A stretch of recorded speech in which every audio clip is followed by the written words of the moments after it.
Welcome to the place where we learn about and learn from the leaders in our field who are powering human creativity. I am Aaron Dworkin, and this is Arts Engines.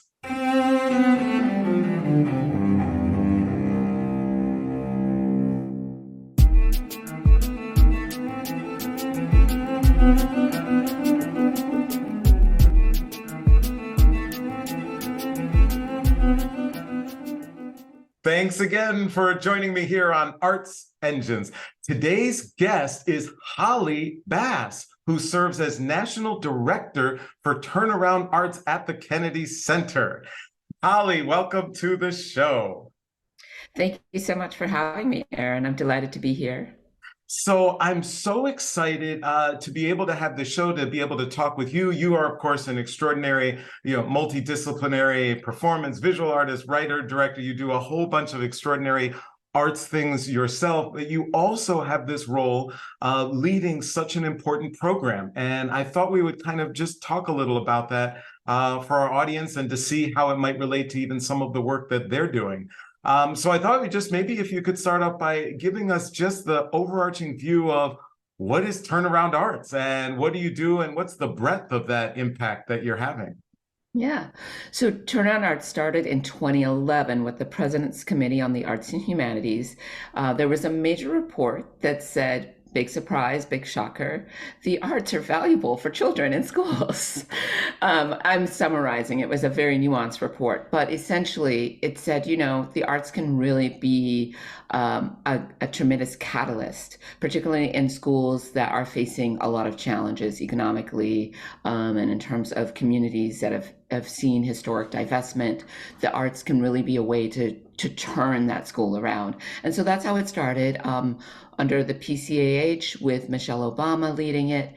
And it launched in 8 schools around the country. So it was really the first federally funded national sort of arts education program of its kind. And after 3 years, the results came in and they were quite fantastic. And so everyone said, well, let's do more of this. So it expanded to 35 schools. And right now we're at 55 schools and we're still in 9 different states. We're in 31 school districts. So it's really this sort of patchwork quilt of American education, mostly urban schools, although we also have a couple of Turnaround Art schools in Minnesota and Central Valley that cater to an indigenous student population. Gotcha. So, I mean, it's amazing. And also what I love to see too is that trajectory, right? So many of us kind of in arts leadership, arts administration, kind of seeing that, you need to start somewhere and kind of seeing that seed that was planted, that initial idea, and then how that's become just this extraordinary, program with a deep structure and resonance and of course, breadth. That's amazing. So in terms of the direct work, could you share kind of what's an example of what the programming looks like? And especially from your perspective, what about that brings about the most impact ultimately? Because I think that will be really key for many of our partners out there in the audience who are doing so much work in schools. And so kind of just getting a sense of what's that structure, example of what that's like and where you think the aspect of the work that brings the biggest impact. Sure. So one of the things that Turnaround is probably best known for, I would say, is in a weird way the least impactful. I think so. And many people know it because of turnaround artists and people like Kerry Washington and Yo-Yo Ma, who would adopt a school and do lots of media and press, and all of that is fantastic. But what we found really makes an impact is having teaching artists who are local, who can come back to that school repeatedly over and over again. The other thing that Turnaround Arts provides in the initial 3 years is a lot of training for teachers. We also provide grants, musical instruments, visual art supplies, and one of my favorite things, we provide licenses for school musicals. And I think a lot of people are shocked to learn that many of the schools we work with, all of our schools are Title I schools, which means that at least 40% of students are on free and reduced lunch. But generally, the schools that we work with, it's more like 80 to 90, sometimes the entire school is qualifies for free and reduced lunch. So we're talking about communities with just really strapped economic resources. And so that's why Turnaround Arts is able to come in and sort of make an impact with that infusion. But many of our schools haven't had a school musical before because you can't just do a musical. You've got to pay a licensing fee and get a kit. And then who's going to teach that musical? So we do a lot of training with teachers. We also strike up partnership deals with districts so that they'll guarantee that there's at least one arts teacher coming to that school. So that's where I really feel like we see the greatest impact. And then I would say the shift in the culture of the school. And that's something that isn't really necessarily measured. It's not measured on standardized tests for sure. And it's really even difficult for us to evaluate because it's teachers saying to me when I meet them, man, my whole teaching approach has changed because of Turnaround Arts. And I'm integrating the arts in my science class and my history class. We're doing, having students create books. We're having students write their own songs, that kind of thing within what are traditionally called the core academic subjects. Although now the arts is a core subject. And now we just have to really, get the districts to and the states to fund teachers to teach that core subject.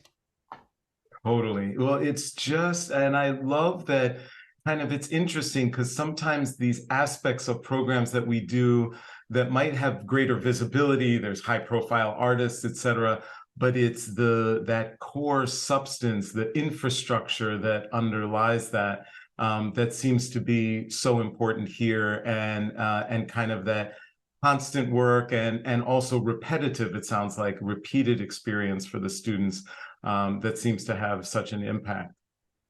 Absolutely. And that's, it's not the shiny parts. Right, It's right. it's the rolling up your sleeves and doing the work. It's hard work. We're asking teachers to rethink how they approach their day-to-day work. But when they do it, we find that the work becomes easier.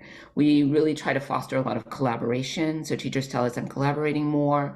And that's also why I love the school musical, because you often get the English teacher and the music teacher. Most schools don't have a drama teacher, but if they do, all of those folks are collaborating. The parents are collaborating. Someone's making costumes, someone's running lines with the students. They're running lines with each other. So we really love those big collaborative projects. We also really try to foster parent and community engagement.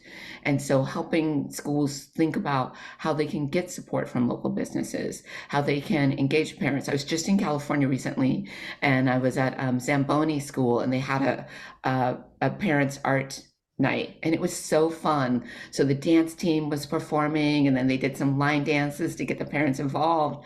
They had arts activities, and so students just demonstrating different elements of the arts, and the whole community was there. It was just lovely. It's amazing, and it's just such extraordinary work, and your passion clearly comes through it, and of course your own, I think, artistic work, I'm sure, informs so much of what you're doing.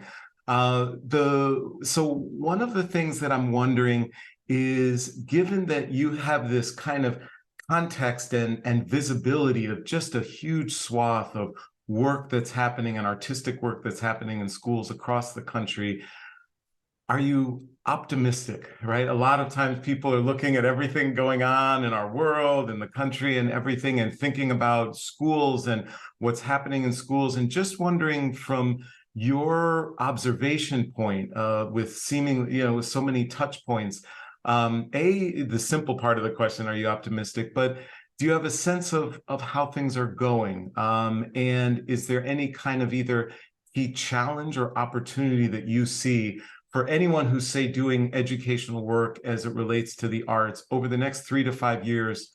Man, focus on this, or I'm worried about this. I'm I'm not worried about the kids. You know, I'm worried about the adults in charge being able to put aside ego, put aside prestige, and really do what's right by our children. There's a recent report that came out, because it's always being debated. Does the arts increase math scores? Does music increase math scores? And it's like, it's actually not about that. it's about the well-being of children. And so as Turnaround Arts moves into its next 10 years, we're really going to be focusing on belonging in the arts and how do we foster school communities where children feel a sense of belonging. Because if you feel you belong somewhere, you want to show up. And if you show up, you want to be engaged. And if you're engaged, you're going to do well in school. So a recent study showed that um, sometimes the arts, it it definitely helps with attendance. It definitely helps with student behavior, with students' sense of themselves and well-being, particularly after this pandemic we've all been through. That social emotional piece is really, really key. And then it actually doesn't necessarily bump up or decrease test scores. So it's sort of like it doesn't hurt. It doesn't harm, but it definitely helps. So can we convince districts to put a little bit more money in the arts instead of saying, hey, you school over there that has low test scores and probably has low property values that are funding your school, we're not going to give you any arts until your math and reading go up, and say, actually, let's do this thing that we know helps children come into themselves and be their best, fullest human selves, and just try it for a while. Just try it. Just give it a chance. Like maybe put the data and the numbers aside and just try it and see how teachers feel and see how students feel and see if it can make a difference before you say, no, the data isn't there for me to allocate those funds. So I really want the adults to become stronger advocates for the whole child. Yeah. And for that, I think we need the arts. It's just so important. And I think these days too, when there's such a mental health crisis underway, and some of the recent information coming out about the impact of loneliness and all of these things, the arts just seems to affect all of those so significantly. Well, this is such extraordinary work that you do. Unfortunately, we are just about out of time, but I always like to ask of all my guests, this work obviously is so fulfilling and just has to be amazing to be able to do and work with amazing artists and amazing students all the time. But there's got to be tough days. There's got to be days of challenge. And so as an arts leader, just wondering, where do you turn to, or do you have mechanisms that you utilize to enable you to overcome some of the biggest challenges you face? I would say, just speaking transparently and honestly, a combination of poetry and prayer, and just being able to have that internal compass and remind myself of how much I have to be grateful for. I'm very grateful. I work with an incredible team and I do work that has purpose and meaning. So even on the hard days, and I have to think about the kids, we're doing it for the kids. It's like if I'm having a tough day, if I'm, fighting it out on the budget lines and all of that stuff, remember why we're doing this. Oh, such incredible work that you are doing. We're so thankful for you, for Turnaround Arts, the Kennedy Center, one of our wonderful and amazing creative partners. Holly Bass, you truly are one of the arts engines who is powering human creativity in our world. Thank you so much for being on the show. Thank you so much, Aaron. It was a pleasure.